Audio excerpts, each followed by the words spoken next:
Salam les frères, j'espère que vous allez bien. Nouvelle vidéo dans laquelle je vais vous donner mon avis sur cette énorme affiche Nigeria-Maroc en demi-finale, c'est dingue.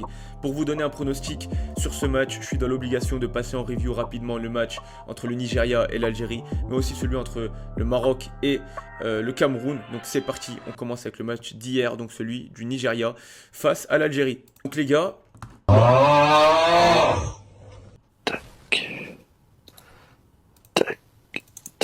Donc les gars, c'est parti.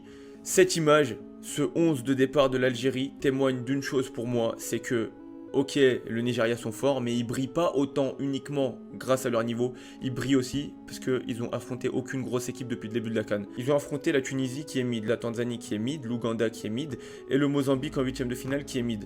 Donc jusque là, ils n'ont pas trop eu de difficultés à gagner, même si contre la Tunisie, ils sont fait remonter. Donc 2 buts en 15 minutes à la fin, et si l'arbitre ajoutait 5 minutes de plus, je suis sûr qu'il serait fait égaliser. Et ils ont rencontré quelques difficultés face à la Tanzanie qui affichait un bon bloc défensif comme contre le Maroc. Ok, à partir des 8ème de finale, c'était facile contre le Mozambique. Mais les gars, pour moi, le match entre le Nigeria et l'Algérie, c'est dans la même continuité que ces phases de poule là et que le 8ème de finale. Donc les gars, l'adversité en face n'était pas au rendez-vous. Donc certes, ils brillent, mais ils brillent aussi parce que non seulement ils sont forts, mais en face, il n'y avait pas grand-chose. Désolé, mais une composition, quand en face, dans les cages, t'as Zidane qui est nul, t'as Ben Sebaini et Mandi qui à la relance sont nuls, t'as Ait Nouri qui est pas mal, mais bon, c'est pas suffisant. Boudaoui, c'est le seul qui fait une canne irréprochable de A à Z. Maza, il est trop fort. Mais à côté, t'as Shaibi et Marez. Marez, il arrive plus à courir. Shaibi, les gars, c'est moyen. Et en neuf, t'as Amoura, qui n'est pas fait pour être neuf pour moi. Donc voilà, en face du Nigeria, hier soir, il n'y avait pas une grande équipe de l'Algérie. C'est pour ça, les gars, que je vous demande d'être mesuré dans vos propos vis-à-vis du niveau du Nigeria. Parce que si on veut parler comme ça, bah, le Maroc, c'était la même domination qui était inscrite face au Cameroun. Donc si on veut afficher quelques stats, le Maroc a imposé au Cameroun un rythme si important qu'ils n'ont pas réussi à faire une frappe de tout le match. Et l'Algérie, bah, c'était quasiment pareil. Performance du Maroc et du Nigeria. Franchement, elle se regarde droit dans les yeux comme Escanor et... comme Escanor et Esterosa, frère, c'est abusé. Donc les gars, si on veut débrief ces matchs-là, le Nigeria, les gars, leur point fort, c'est... Bon, vous allez me prendre pour un fou, mais je vais pas complimenter leur défense, parce qu'en face, offensivement, il n'y avait rien. C'est la manière dont c'est structuré, donc le milieu de terrain qui arrive à combiner et à trouver dans la profondeur les latéraux qui dédoublent et qui centrent. Et en face, les gars, il y a... On a juste à le voir avec les XG. Il y a 3 de XG, il y a 3 pardon, de XG, il y a 2 buts. Ils auraient pu en mettre 3, 4. Franchement, ils sont à droit devant les cages et ils arrivent à marquer avec les occasions qu'ils ont. Et c'est fort, les gars, c'est la Royal Academy devant Osimhen, Lookman et même Adams qui a quand même mis un but, même s'il est en dessous de Osimhen et Lookman, c'est fort. Et en ce qui concerne le Maroc est pour moi un groupe plus qualitatif, qui combine mieux, etc. Mais je vais vous donner bref mon avis à la fin, parce qu'il y a des qualités qui sont chez le Nigeria qui n'y a pas chez le Maroc, et inversement. Si on veut parler du coup du match entre le Maroc et le Cameroun, c'était une démonstration totale. Donc les atouts que j'identifie là chez le Maroc, c'est les latéraux dans un premier temps.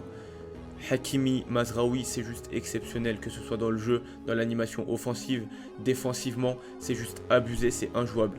Aguerd, le central, il est hyper rapide et il arrive plus ou moins à rattraper Mazina, même si pour moi, bah, je pose une réserve directement sur Mazina. La paire de centraux, elle est perturbée par le fait qu'il y en a un qui est meilleur que l'autre. Mazina qui fait des frayeurs, que ce soit défensivement ou à la relance, il n'est pas rassurant et ça peut être dangereux face à Osimhen et Lookman. Maintenant, si on se penche sur le milieu de terrain, c'est là où pour moi le Maroc a un avantage sur le Nigeria. Notre milieu de terrain est meilleur. Ok, El Ainaoui, El Khennou, Saibari, c'est fort. Que ce soit dans les duels ou à la relance, dans les combinaisons, dans les petits espaces ou dans l'animation offensive, je trouve que c'est au-dessus que le milieu de terrain du Nigeria, même si le milieu de terrain du Nigeria est costaud. Donc on a réussi à avoir un El Ainaoui pocket à lui seul, le milieu de terrain, et Bong et Baleba. C'était le milieu de terrain avec le plus de duels gagnés contre le Cameroun.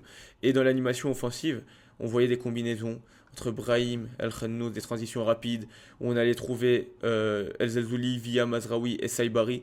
Donc les gars, le milieu de terrain du Maroc est très dense et il peut poser des problèmes à celui du Nigeria. Et on sait très bien que pour gagner un match, il faut gagner la bataille du milieu de terrain, chose que le Maroc a réussi à faire contre le Cameroun, chose que le Nigeria n'a pas forcément eu à faire, étant donné qu'il gagnait la bataille sur tout le terrain vu qu'il n'y avait pas d'opposition. Je dis pas qu'il n'y avait pas d'opposition parce que le groupe de l'Algérie n'est pas qualitatif, il y a de grosses individualités, de bons joueurs côté Algérie, mais pour moi le problème principal c'est Petkovic. Qui affiche des changements catastrophiques et une composition catastrophique. Bref, c'est pas le sujet. Donc la domination était totale côté Maroc. Maintenant, il faut voir ce que ça va donner contre le Nigeria parce que le combat sera avant tout tactique. Ça sera un combat entre Regragui et le coach du Nigeria dans l'approche du match. Parce que l'Algérie et toutes les équipes que le Nigeria a affrontées jusque-là, ils ont refusé de jouer au foot et ils ont joué en bloc bas contre-attaque. Chose que le Maroc ne fera pas, en tout cas j'espère. Et même si on le fait, on le fera mieux que tous les autres opposants. Parce que pour rappel, on a fait exactement ça contre l'Espagne, contre le Portugal, contre la Belgique et contre toutes les équipes d'ailleurs qu'on a joué en 2022, sauf le Canada, contre qui on a gardé le ballon. Donc les gars, ces équipes-là, on a réussi à les fumer en bloc bas contre-attaque. On verra, Regragui jusque-là fait des bons changements. Et le tournant pour moi du tournoi de Regragui a été le changement El Ainaoui pour Amrabat. Donc on a appris par la suite que le changement n'était pas forcément un choix voulu de Regragui étant donné que Amrabat était blessé.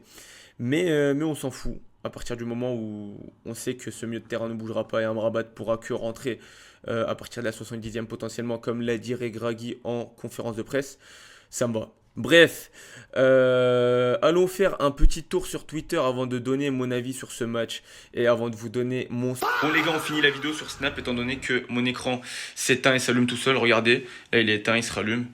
Bref les gars, je vois le Maroc s'imposer dans une victoire très serrée avec beaucoup de buts et potentiellement une victoire au bout de 120 minutes, voire au penalty. Dites-moi ce que vous en pensez, n'hésitez pas à vous abonner, merci pour la force, restez branchés.